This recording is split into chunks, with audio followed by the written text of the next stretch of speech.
Hey, welcome. So, if you've ever felt completely lost trying to pick a yoga class, you are in exactly the right place.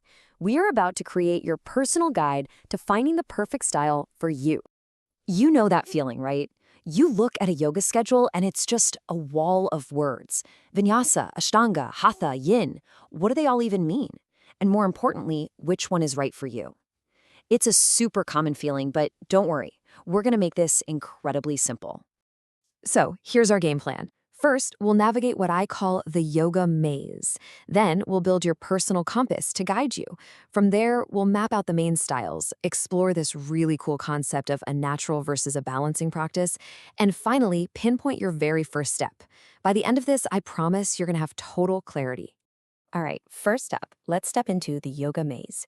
We need to get why one size absolutely does not fit all when it comes to yoga. See, yoga isn't just one thing, it's a whole universe of different approaches. Every single style has its own unique energy, its own pace, its own intention. Some are really athletic and designed to make you sweat, while others are super slow and deeply introspective. And here's the secret. The key to a practice you'll actually benefit from, and more importantly, stick with, is matching the right style to your personal needs. So, how do we navigate this maze? Well, we're going to build your personal compass. Think of it as a simple, elegant framework to make what seems like a complex choice really, really easy. And the core of that compass is what we're calling the three levers. These are the key factors that pretty much define any yoga style you'll ever encounter. Seriously, once you get these, you can decode any class on any schedule. It's like a secret key. So what are these three magic levers? Okay, first, intensity. It's simple. How physically demanding is it going to be? Second, structure. Is the sequence of poses always the same, super predictable, or is it creative and different every time you show up? And third, intention. What's the main goal here? Is it a workout? Is it about getting super flexible? Or is it maybe about a deeper, more spiritual connection?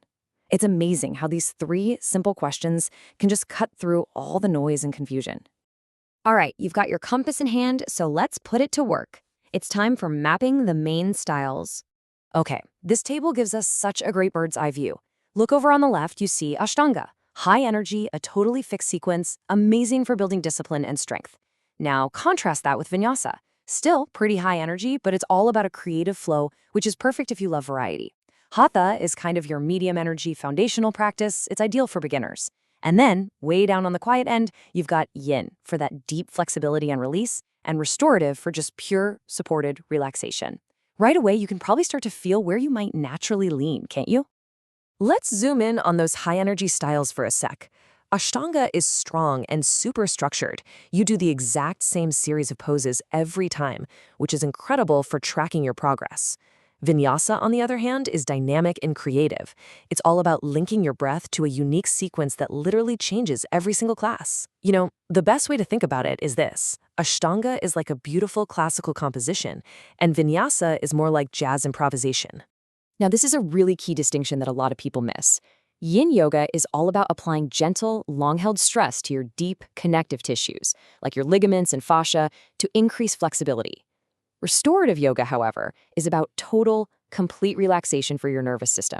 You're completely supported by props, bolsters, blankets, the whole thing, letting your muscles totally let go. So, just remember this. Yin is for a deep stretch. Restorative is for a deep rest.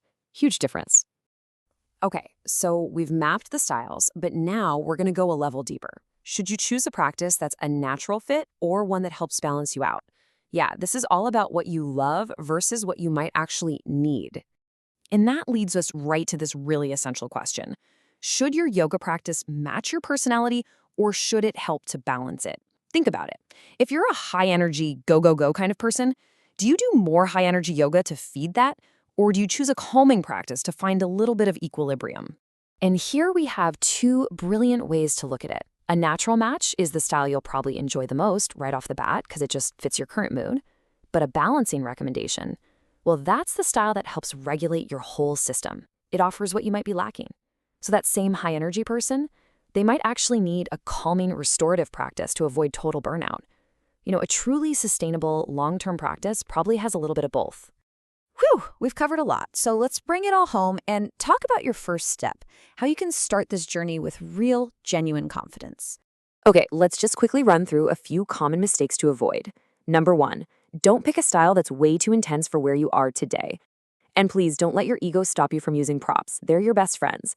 Also remember, no single style is going to solve everything. And whatever you do, do not skip the breath work. And for sure, don't fall into that trap of comparing your journey to anyone else's. And please, let's just get this one thing straight once and for all. You do not need to be flexible to start yoga. This says it perfectly. Flexibility is a result of the practice, not a requirement to start. I mean, saying you're not flexible enough for yoga, that's like saying you're too dirty to take a shower. It makes absolutely no sense. I want to leave you with this fantastic quote from the source author, Sukhvinder Singh. There is no perfect style. There is only the style that meets you where you are and grows with you. Man, that just captures the whole essence of this journey, doesn't it? It's not about finding one final perfect answer. It's about finding the right practice for you right now. So, as we close this out, I really want you to just reflect on this for a moment. Forget what you think you should do, forget what everyone else is doing, and just ask yourself, what does my mind and my body truly, honestly need from a practice right now? The answer to that question, well, that's your perfect first step.